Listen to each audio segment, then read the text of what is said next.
It ain't bragging if it's true. You know, the last distillery was like, my shit better than da da da da. And I was like, okay. And then I had it, and I was like, damn, you right.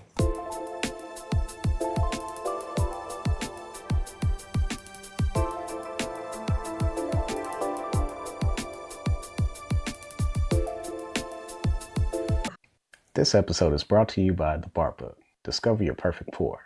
Join today for free and take the guesswork out of finding spirits and cocktails you'll love. Drink smarter, explore more, and enjoy with confidence on the Bar Book app on Apple and Android. Hi, and welcome to the Liquor Connoisseur. I'm Crystal. Roger is like a kid in a candy shop as we are here on location at Dad's Hat Pennsylvania Rye. And we're here with Herman, who's going to tell us all about the history of Dad's Hat and Pennsylvania Rye as it has made a comeback, Sure. as we see with all these bottles behind us. Yep.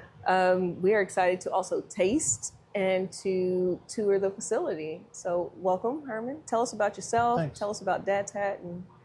Well, me personally, I grew up in the Pittsburgh area in a town called Monessen, Pennsylvania, which is near what used to be called Gibsonton, Pennsylvania, where the old Gibson distillery was located, about a mile upriver from where I grew up. And that's the whiskey that my grandfather drank in the teens. And that was created the seed in my mind as my grandfather started the speakeasy, which became the family bar. And I grew up in the apartment upstairs from that family bar. Nice. So that was my exposure to rye whiskey, as my father and grandfather were both fans. And later on, I went into a different career. I was an executive in the chemical industry. And this article pops up in 2006 in the New York Times talking about how rye whiskey was making a comeback. And almost as a kind of an amusing joke, it was like, wouldn't it be fun to bring whiskey back to Pennsylvania? Because there was nobody at that time making whiskey in Pennsylvania anymore. So we talked about it, and we decided to get serious about it because indeed, what they had predicted started taking place. Rye whiskey started to grow. Yeah. And in 2009, wrote a business plan that my business partner, John Cooper, and I showed to several of our friends that we went to school with. And they wrote checks, and we purchased all this equipment and got started. Wow, I need new friends. That is awesome. It was great. It was fun. So, it's coming back in 2006, but Pennsylvania actually had a huge rye industry. Sure. Through the 1800s, Pennsylvania whiskey was it. I mean, Kentucky was getting started, but the Pennsylvania distilleries, which at that time were famous, and they were numbered in the legal distilleries a couple hundred.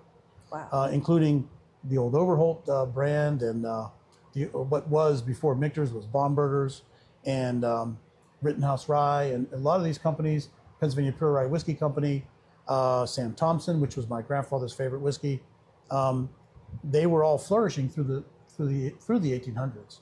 And of course, when Prohibition came along, that put a stop to that. And Old Overholt stayed open for medicinal purposes. Probably has something to do with the fact that the guy who owned it was also the Secretary of the Treasury. Could have something to do with it. But after Prohibition, they had a difficult time getting back into the game. And there's a lot of theories as to why that's true. My own theory is that during Prohibition, the whiskey that was being smuggled into North America, into the United States from Canada, which they called rye whiskey, wasn't really rye whiskey.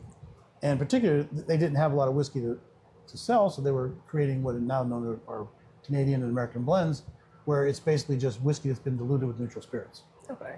And so by the end of Prohibition, they really didn't have a lot of whiskey to blend, so they were just taking neutral spirits and rectifying it with prune juice and caramel coloring and tobacco to make it look like whiskey. But they called it rye because that was still the biggest market, particularly in the Northeast.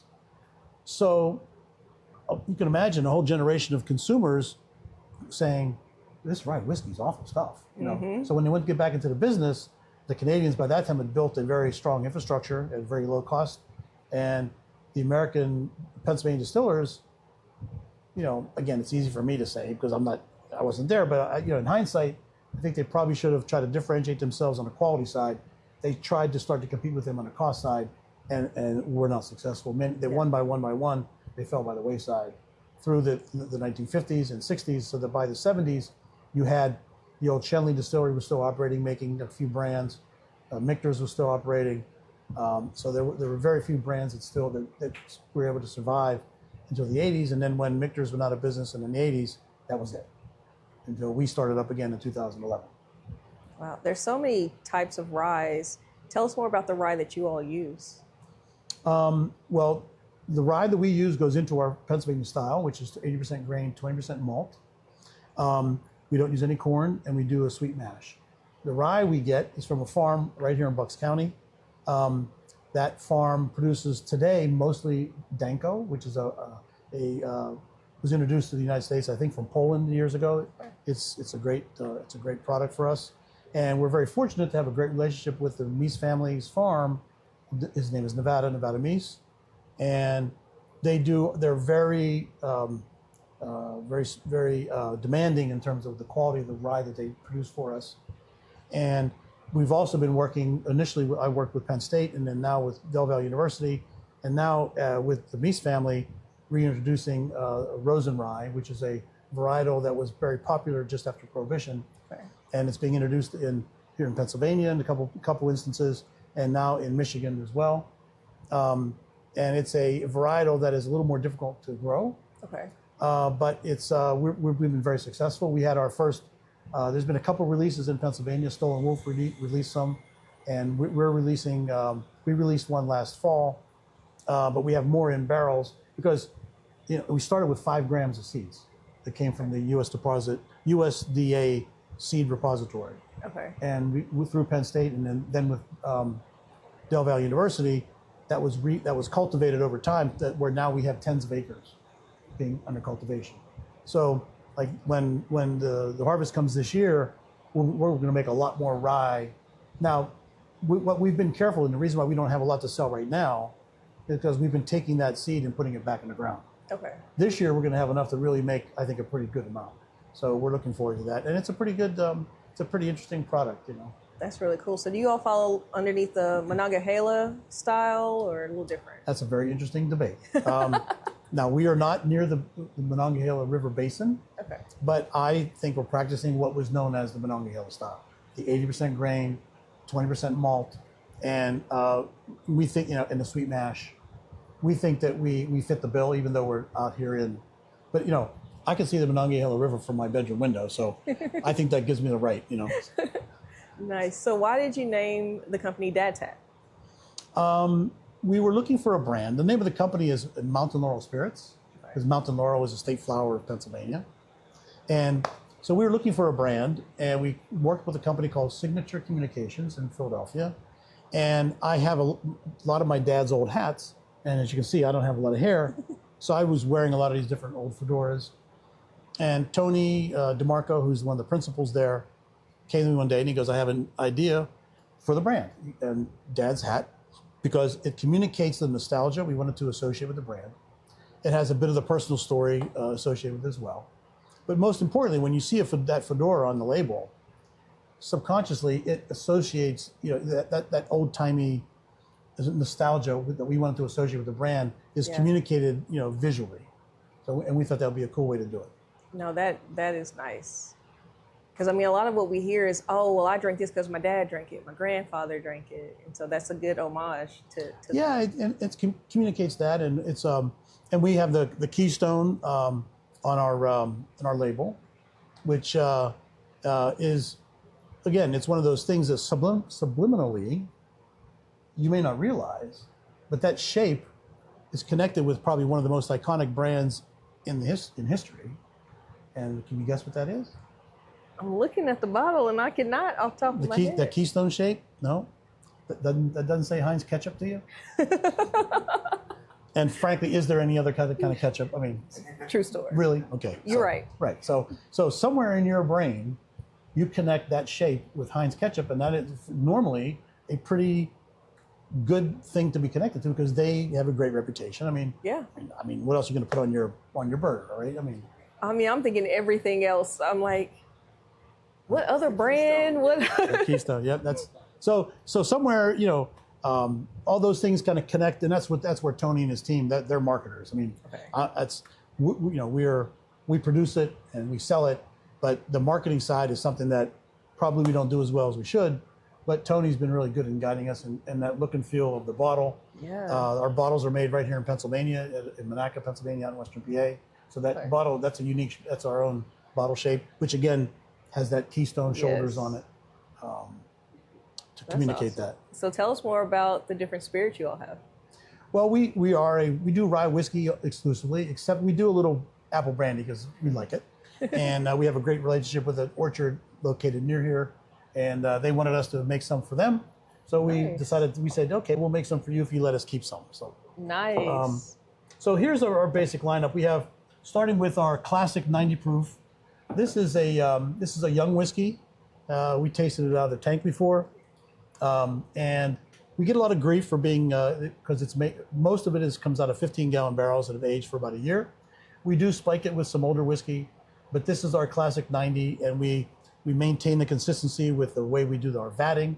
And it's not meant to be an old whiskey. It's meant to be a young, bright, spicy rye. It's great in cocktails. It's like on a day like today, when I go home this afternoon, you might find me on my back deck with this on the rocks. Okay. And even though a lot of whiskey people go, freak out when you say on the rocks, this is not 18-year-old Scotch. Yeah. It's mostly 1-year-old rye whiskey. And I think on the rocks, I put a little twist of lemon or orange on top, and it's fantastic. It drinks really great on the rocks. And of course, cocktails, fantastic. Yeah. So we'll get a little taste of this, and you tell me if you think it merits the praise that I've heaped upon it. All right. Love these glasses, by the way. Oh, by the way, we have a rule in the house. Okay. And that rule is that I can sometimes pour a little heavy. We don't want anybody to overindulge. So what you don't drink, you just dump on the floor. Oh, wow. Because this is 120-year-old concrete, and it sucks up everything. So it helps keep the dust down. And my business partner, John Cooper, thinks it feeds the fairies and the leprechauns. So. Love it.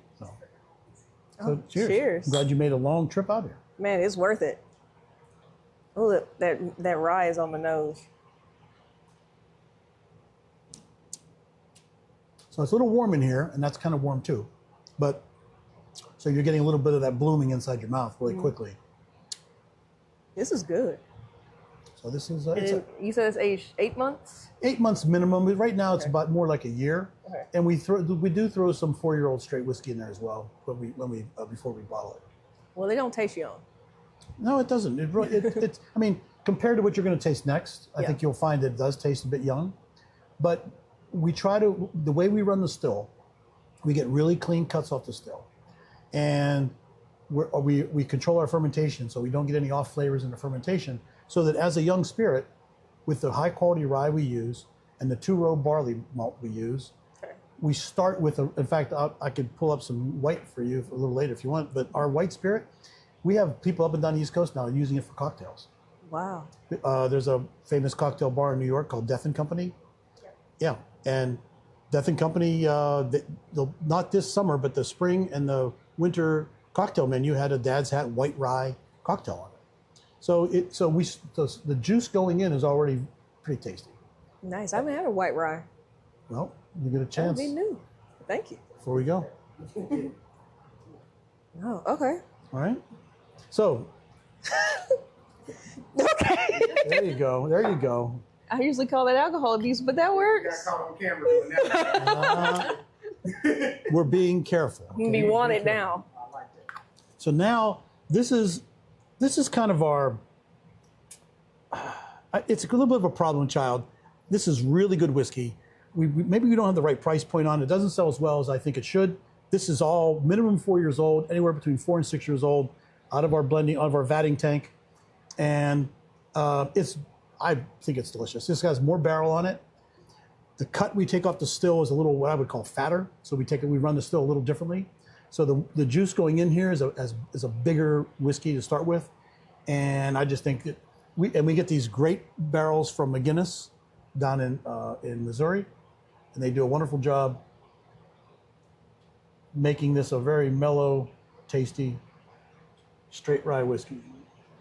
Same mash bill, 80% grain, 20% malt. Seems a little lighter. Well, you got it has more time. You know, the barrel knocks the edges off.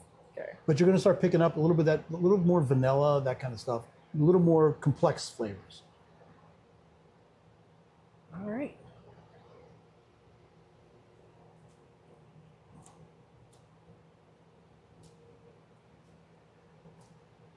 Definitely sweeter. No corn. But yet compared to the MGP ryes, the 20% malt, we think does a nice job of providing a bit more of that fruit, sweetie, you want to call it sweeter, fruit side to it. That comes from the fact that we have a lot of malt in there. Okay. I get the rye on the back end, Yeah. on the finish. So that's our straight whiskey. That's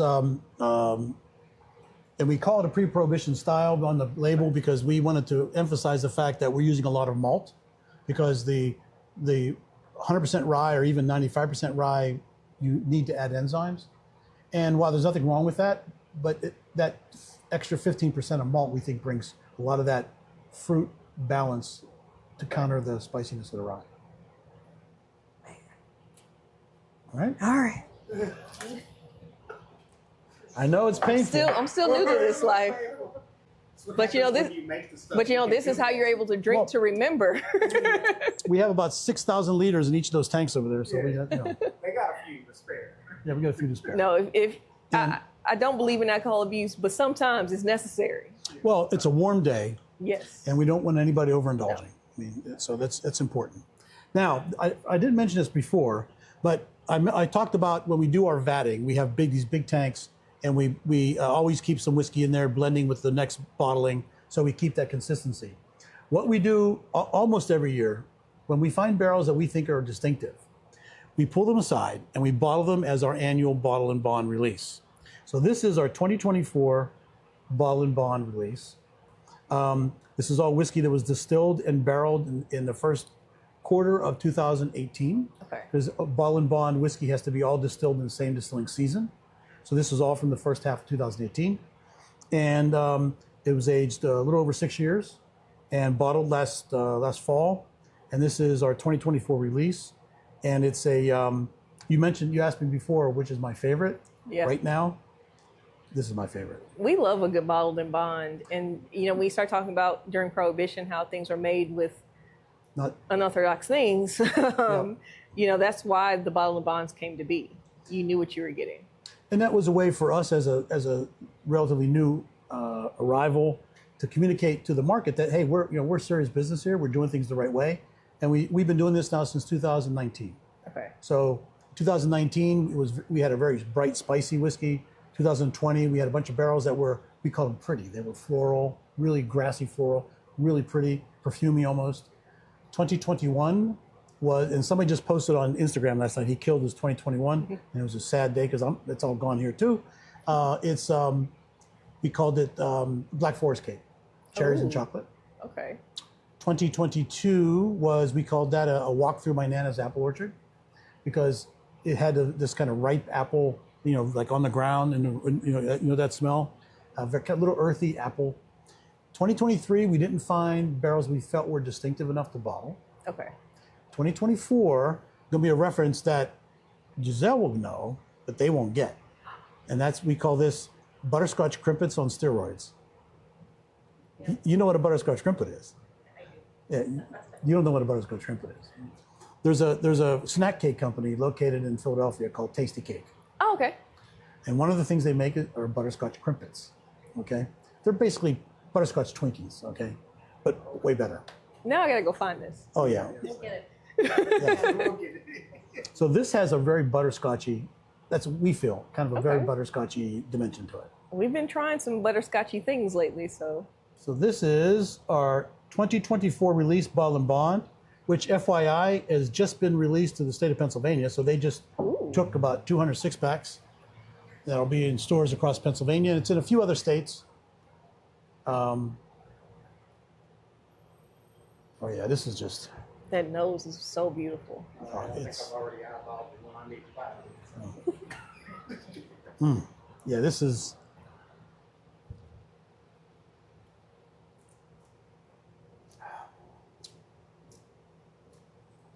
Before it hits the floor, I see.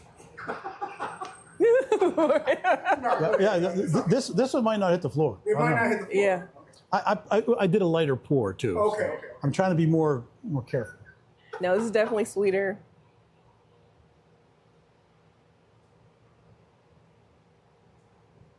So I'm just savoring this. I'll bet.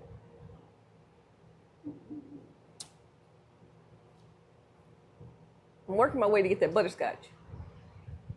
This is where you would come in. Would you like to? Don't threaten me with it this time. I'm right here. For me, the butterscotch is more on the nose. Okay. Yes. Come on now. That's- Am I getting that back? Mhm. Okay. Yeah, you get I it. only got one glass. That's handy. Yeah. That's the little hard candies. So that's our 2000. So now it's 2025, and sometime when the weather gets a little nicer, and well, we have upstairs is where we have a bunch of barrels up there, and so we'll go upstairs, pick out a bunch of barrels, and we'll decide which. If we find ones we think are distinctive enough, we'll put them aside, and then we have to get some help from the landlord here because he's got a better forklift than we do Okay. to start moving these things downstairs.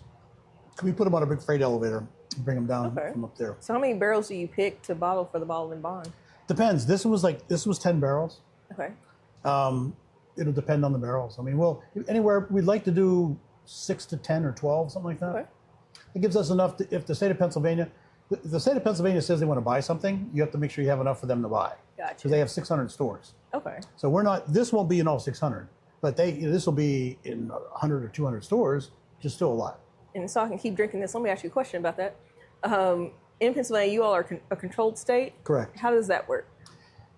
It works okay. I mean, now remember, it's changed a lot.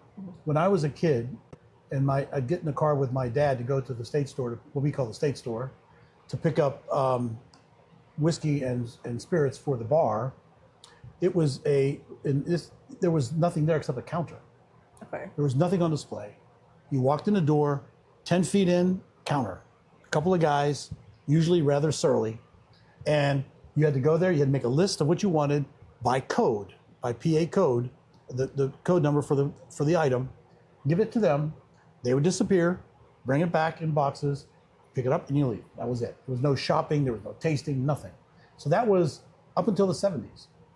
Now, lately, they've really changed their colors. There's still a lot of people who find fault with them, and there's plenty to find fault. But they do a great job. I mean, I think they do a very nice job. The state store near me, the fine wine and good spirits store near me. I mean, I'm a bit of a wine snob. I lived in France for 5 years, and they do a nice job picking out some nice wines that are very reasonably priced. And for us as a supplier, as a local supplier, now if you talk to guys outside the state, they'll give you a different story. But I mean, we went to them in 2009 when we were writing our business plan and said, hey, would you welcome a Pennsylvania whiskey producer? Because there's nobody doing it right now. They said, absolutely. Now, if you make bad whiskey, it won't sell and we won't buy it. I said, well, that's totally fair because it's true. You can't, just because you put it on a shelf and if it's bad whiskey, no one's going to buy it. But we've been very successful with them. And we have several products that are what are called listed products, which mean they have automatic replenishment. And those products, like the first couple you tasted, those are in hundreds of stores. The Bottle and Bond, which they just bought, was probably going to be in 100 stores in the bigger, nicer stores. And so they do these what they call one-time buys, and then they do the listed products. So for us, and they pay their bills on time. Mm. And sometimes we find distributors who don't do that. So, we're for us it works, and I think increasingly for consumers it works. If you go online, you'll get some feedback saying, "Oh yeah, but I couldn't get the XYZ special bottling from distiller X." And it's like, yeah, okay, but they do like when the Pappies come out, they get an allocation, Yep. and you go into the lottery, which is as good as you're going to get anywhere else anyway. Yeah. You don't have to sit outside all day or all night. or pay like a $700 premium. Yeah. Okay, because you get it at list price. Yep. So, I don't know. I mean, I'm from a consumer point of view, I'm satisfied, and from a supplier point of view, it works pretty well for us. So Awesome. I'm from a very selfish point of view. And finish. Nothing for the floor. There we go. Sprinkle a little out for the flow. So, those are our core whiskeys. Now, you're going to taste something here that is a listed product in Pennsylvania, so it sells pretty well. It's the only whiskey in the world that I know of finished in sweet vermouth barrels. Oh, I'm excited for that. If you can find another one, let me know. I will. I'll Now, Google. There was for a while, High West was doing their Yippee-Ki-Yay, which was aged in the same vermouth barrels that we use from California, via vermouth from Quaddy wineries, but they discontinued that, my understanding. So we're now the only ones doing this, and it's a wonderful match. I mean, if you like a Manhattan, why wouldn't you like right a sweet vermouth finish? Now, what's kind of cool about this is that the interplay between your nose and your palate Okay. is a little tricky. Because when you nose it, you get the combination. When they make the vermouth, they use a combination of spices and botanicals. It's herbal and spice.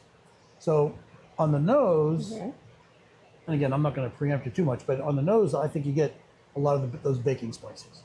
You know, the cardamom, the cinnamon, the clove.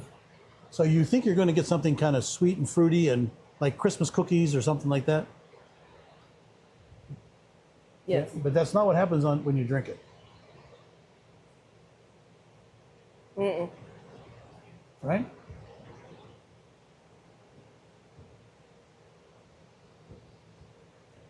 It's totally different. Yeah. So you get the rice, the rye comes up, but also the finish, you get the gentian and the botanicals.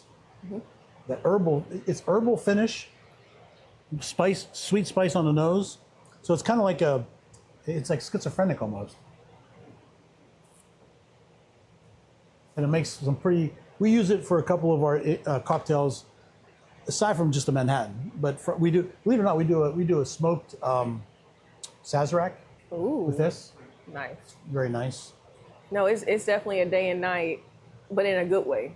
Oh yeah, I remember I was doing a tasting when we were distributed before COVID, we were distributed in Europe through La Maison de Whiskey in France. And so I was at Paris Whiskey Live and tasting these. On Monday was a trade day, so you're tasting guys, people who own stores.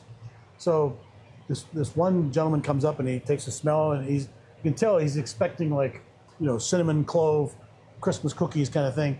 And on the finish, he was almost pissed off, It's he's like, hey, whoa, what happened? It's like, well, that's, some people like it, but some people don't like it at all. It definitely flips on you, but it's light and sweet, but not baking spice sweet. It's that herbal, floral It's sweet. herbal, yeah. See, I got this one. She nailed it. So this one, either cocktails or what I'll do with this, I'll just put this over one big ice cube and I'll do an orange peel expression on top of it, and that's it. Very versatile. All right, one more before the flow. So we have a few other things back there, but I think we got to slow down right now, maybe a little bit. I mean, we do some fun things with maple barrels and honey barrels. We take barrels that have been used to age whiskey already, then we fill them with honey or maple, and then we let it sit there for a while. Then we take that out, then we put aged whiskey back in again. This is why you gotta buy craft. So we, right now we're out of maple. We shipped all of it to the state of Pennsylvania. Took all of it, so we're out of it right now. I do have some of the honey finish. If you want to try that, Yeah. And unfortunately, we're going to stop making the honey finish because honey is very much of a pain to work with. Okay. Unless it's this warm, getting the honey out of those barrels again is not fun. So maybe that's a summertime release. It's a summertime thing. Plus, when the honey's in the barrel, honey is what's called hygroscopic. It means it absorbs water. So what happens is the barrels have honey in them. They start to absorb water from the wood, and all of a sudden you've got a big sticky dripping mess because it starts leaking honey out of every. And yeah, it's not fun. I mean, the first time we did it, we sent it back to there's a farm that makes the honey, and they were keeping it in their spot, and they bottled it for us, and they brought the bottles. So we had little 100 or 200 milliliter bottles of honey, delicious, and they said that was fun. That's it. So well, I mean, because it was a mess. They had honey dripped everywhere. Bees are flying everywhere. So it was a big mess. So we have about 60 cases left over there. When that's gone, that might be the end. You want to taste it? You want to try it? Yeah, I'll try it. So I didn't bring one of those out, but I'll bring one out. Yeah, that'd be awesome. I don't know. Have we had any honey barrel finish? So I mean, there's a few folks they put honey in it. Oh, okay. Yeah, you gotta check that. Oh, by the way,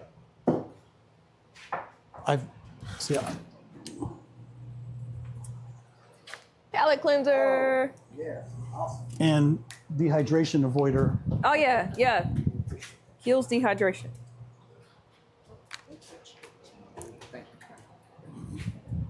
So when you're doing a tasting, it's preferred to have a little sip of water in between. But if you don't, that's all right. You can do a French rinse. There are other things you can do to keep that palate clean and your glass clean. Yeah, I apologize for not bringing those out earlier. But it's still all good whiskey, no matter what. Yeah. So now,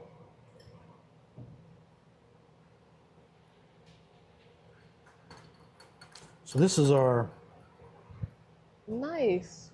So we, the honey that comes out of these barrels, or that was coming out of these barrels, we actually still have some, and we have a couple of restaurants in the area who like to use it for their charcuterie board. Ah. And one of the problems with trying to sell it is because the guys the farm was very careful to filter it, but if you don't filter it well, you get little pieces of char, and people don't like to see that when it's on the shelf. That's character. Well, but in a restaurant, it's a selling feature. You say, "Hey, this honey was in a whiskey barrel." Yeah. Oh, okay. So it's a feature, not a fault. That mouthfeel is so different. There you go, bingo. That is it. It's all about the mouthfeel. Yeah. The honey part is very subtle, but the mouthfeel is very. Ooh. I'm going to give you a word, unctuous. Ooh. That's a great word to hold it.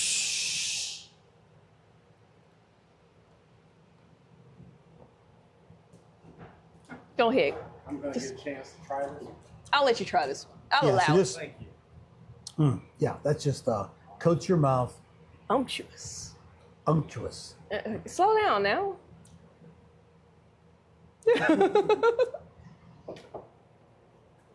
Man, if it wasn't for that mess, I'd say don't stop. That's great for hot toddies and all that other stuff. Oh yeah, I mean that's yeah. It's already there. This time of year, although you know what this is really good with too? Believe it or not, we have a couple of cocktails we make with iced tea. I can see that. I like it. Yeah, I know. It's, yeah, that's just like, man, that was. I'm going to finish this one. So now we have a couple more things if you're up to it. I am up to it. You're up to it. So rinse your glass. Okay.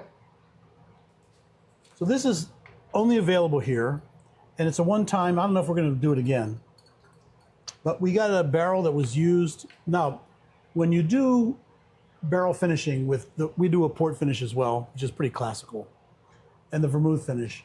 Those barrels are what we call neutral barrels. So those barrels have been used so many times that the wood itself is really not giving up a lot. So you're really getting whatever you're getting from the finishings coming from what was in there before. Okay. We have, you saw the barrels back there. We have the ex-port barrels, ex-vermouth barrels. The one I didn't forget to point out is we have a sherry butt back there too. We're doing an experiment with sherry butts, with a sherry butt from Spain. Nice. But this is different.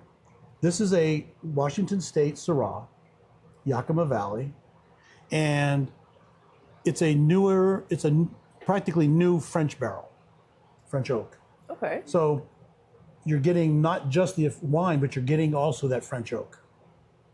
And this is, right now, it's an experiment. It's only available here. I don't know if we'll do it again or not. We'll see. But So how did you decide you wanted to do this one? this one came, John Cooper, my business partner, loves Syrah wine. Oh, okay. And there's a company called, he's going to kill me. There's a local company who brings in Washington State and California grapes, and they contacted us too about maybe doing something like that. So, but it was just mostly because John Cooper likes Syrah wine. Okay. I know a lot of people are doing different things with cast finishes, different woods. Was it Ambarana is one we've had recently? What'd you think of that? I liked it. Yeah. I mean, it depends on how well you compare it with the whiskey, though. Yeah, I mean, it had a bit of a Cinnabon. It does, yes, yes. It's a good hot toddy for that cinnamon if you're looking for that, or if you love dentine gum.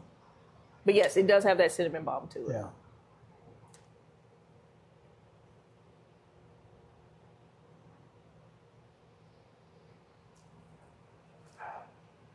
Get the rye on the nose.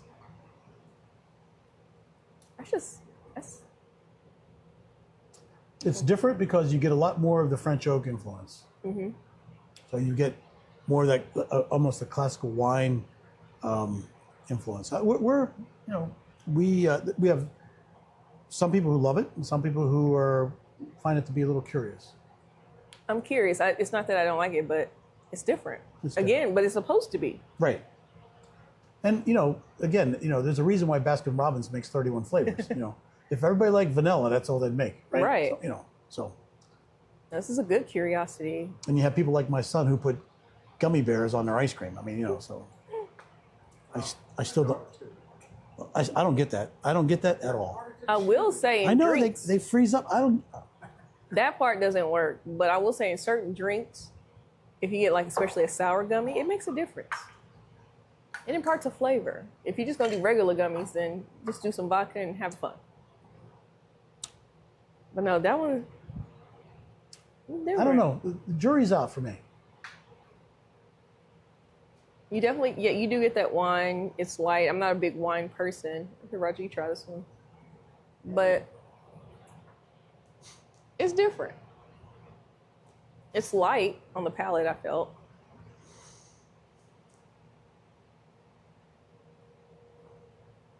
And it's a little warm in here today, so sometimes it's hard to judge because what happens is what I call it blooms in your mouth. Mm-hmm. So the alcohol sort of can overtake you a bit because it's so. This is like earthy. No. It's got a lot of that French barrel influence, not American charred oak. Mm-hmm. It's definitely light, I think, because of it. You don't get a little punch with it. It just it's been all the edges have been removed. Yes, that's it right there. All the edges have been removed. Okay. All the edges have been removed. Yes. Because you're kind of looking for it. It's like, okay, where's that spice? Where's that? Still waiting for it. And yeah, it didn't come. No. Okay. So that's about. Well, I mean, I'm not sure there's anything else that exciting back there. The only thing we do have that I think is kind of cool, and it's only available in Pennsylvania right now, is we make the best ready-to-serve old-fashioned in the world. Okay. And it ain't bragging if it's true. That is true. And do you like old-fashions? Sure do. Yeah, I do too. We are, this is slam dunk, Okay. the best old-fashioned, pre-made for sure, but maybe even the best old-fashioned you'll ever have. Okay. Let me prepare for that. That says a lot. Like I said, it ain't bragging if it's true. Ain't bragging if it's true. The last distiller was like, my shit better than da da da da. And I was like, okay. And then I had it, and I was like, damn, you right. We sell this in Pennsylvania in 375s. Okay. All right. We also sell it to catering companies who are, if you have a big party. Yep. And now I don't have, Len Boris, my, the guy who, well, actually, this was John Cooper. This is John Cooper's recipe.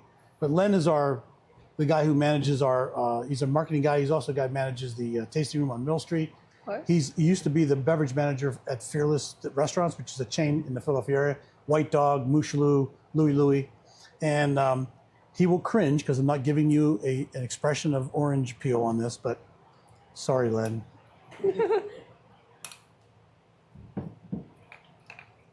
So it needs a little ice. Okay. All right. Ooh, with the Dad's Hat rocks glass. We're not half-stepping around here, you know. We're not half stepping around here. No. Oh, that flavor. Oh, the nose is so beautiful. Now, no artificial anything in there. It is our whiskey, simple syrup, Angostura bitters. We buy it by the 5-gallon pail. Okay. I throw a little bit of Peychaud bitters in there because I like Peychaud bitters. And we have a big net bag, and we get orange peel from Florida, dried orange peel, and dried Oregon cherries, and we soak them in there like a big tea bag. All right.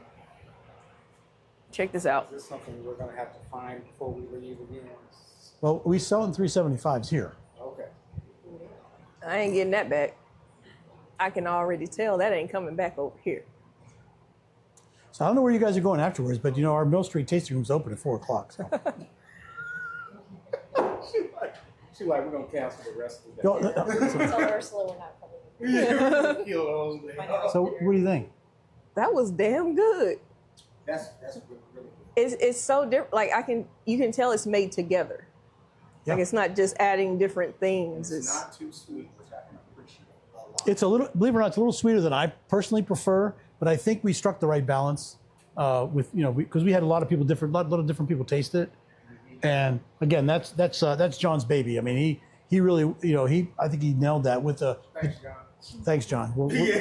So is it Sazerac next? No, we do a Manhattan as well. Oh, okay. Bottled Manhattans, old fashions, and Boulevardiers. Oh, okay. Okay, so Dad's Hat is not playing around. We also have some canned cocktails that we haven't launched yet, but I'm not sure we have the marketing chops and dollars to do it correctly. Okay. I love we have a great partner on the soft drink side, but I'm not sure we can pull it off. It's kind of hard because the market is dominated in the spirit side by low-cal stuff. Mm-hmm. Vodka tonic or vodka sodas. Ours are decidedly not. They are full flavor, full calories, but really good. Now, there's hope because rum, Jack and Coke is doing pretty well, and those are decidedly they're not low cal, but they are the two most iconic brands ever to exist in North America. I mean, Jack Daniels and Coca-Cola, So, but several $1 billion of brand equity involved right there. right. Yeah, this ain't going on the floor. You said this ain't going on the floor. I understand.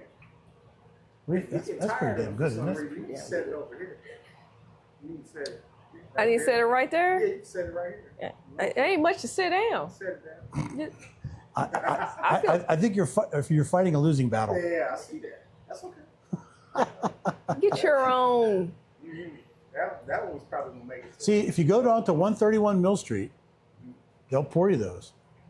Yeah, Because take your ass on over there. I'm gonna be over here. Okay.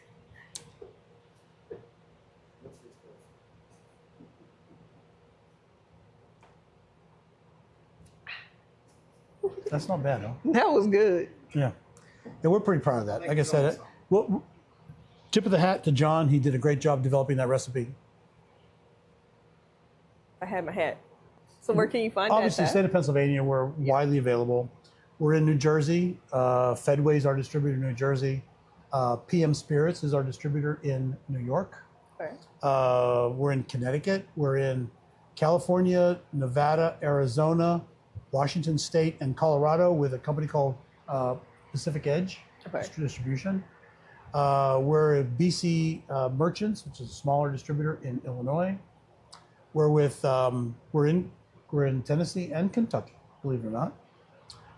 And we're in where else are we in? We're in Florida. So everywhere but Oklahoma. Everywhere but Oklahoma, yeah. Oklahoma and Texas, sorry, we got kicked out. We were there for a while, but we got COVID killed us. And DC, Maryland, and Delaware, we're with Lanterna, which is a distributor down there. Okay. And I think that covers, Chicago, pretty much covers it. All right. Well, we got to get you back into Oklahoma. We got to figure that out because. Yeah, well, like I said, we were in Arkansas for a while, same thing, but COVID really took its toll on a company like ours because we used to divide the country up into parts, and John Cooper, my business partner, and our marketing person, who right now is Len Boris, and before that it was Tyler Himes, we would schedule visits with all these different distributors to keep us in their mind. Right, right. But we didn't do it for over 2 years, and so people changed, the distributors changed, and it was just so hard to get that momentum going again. So in some states we just had to punt. Okay. Well, we're gonna work to get you back in Oklahoma because, especially the old fashioned. I'm coming home with that. Yeah. So did you guys celebrate the NBA victory or what? Are you guys OKC fans? We are. We watch. On our way. Yeah, we're getting ready to come up here. And so we watched, we saw, we put our celebration post, we made a blue drink. That was hard as hell to do. And we've been there since 2008, back when the tickets were free.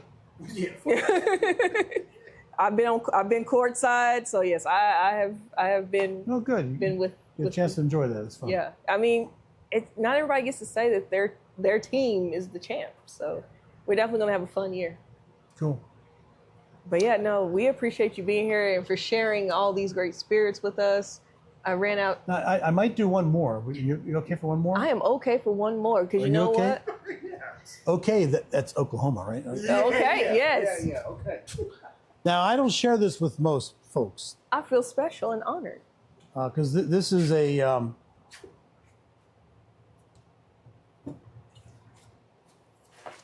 we did a release of 11-year-old whiskey last year. Oh, wow. And this is one of the last of the last. I am honored. So, this is 11-year-old Pennsylvania Rye Whiskey. 130 proof. Okay. 130 proof. So this is, you got to put your... I love the hat. Like, I've been paying attention to the hats on the, just seeing what the differences are on the hats with the bottles. They're pretty much the same, except here for the honey. We have the little bee Yeah, flower and then this is the top hat. So would you clean out your glass there, please? I sure will. So this was only available for a short time to online here and to our investors. And that's it. And I think I have a bottle at home. Wow. But as you know, I'm not very good at keeping them. This is what it's about. It's sharing. It's. Oh yeah, it doesn't mean good to have it sitting on the counter. Oh, that age is there. That barrel, little vanilla, little char. Oh man. So we have another barrel we're looking at bringing out soon. It's going to be it'll be a little over 8 years old soon.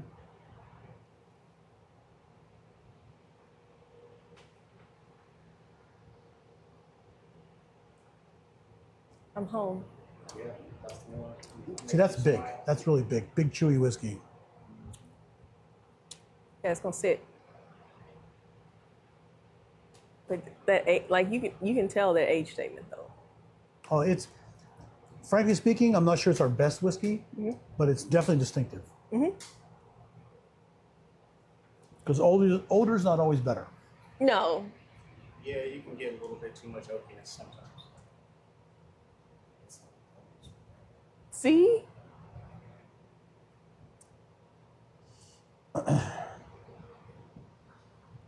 Once you get to 10, it gets distinctive on the nose. You can tell it's been in that barrel for a minute. Well, you don't have to go home, but Yeah.